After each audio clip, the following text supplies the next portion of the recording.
Welcome to the Slop Farm. Enjoy the video. You start by gaining hands-on visibility. Log into your SIEM and network devices and pull NetFlow and CDN dashboards to confirm abnormal spikes.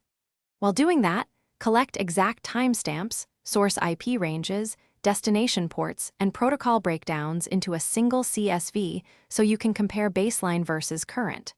Once those are captured, enable packet capture or port mirroring on the suspected interface for about 5 to 10 minutes to preserve raw packets for later analysis.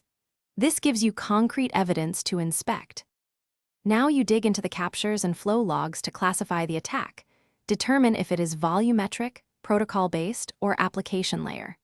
Use tools like Wireshark and Zeek to spot spoofed source IPs, SYN flood flags, repeated request URIs, or abnormal user agent strings.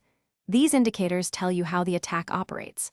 While doing this, correlate source ASNs, sitter blocks, and geographic distribution to find patterns, and mark whether traffic targets TCP, UDP, ICMP, or HTTPS, so you can choose mitigation tactics. Apply targeted mitigations based on your analysis.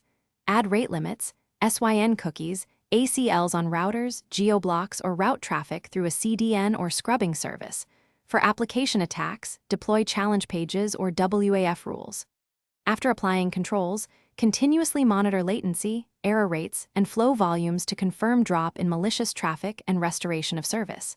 If traffic persists or escalates, immediately escalate to your ISP or CDN provider with the packet captures, net flow summaries, and timeline so they can apply upstream filtering and coordinate.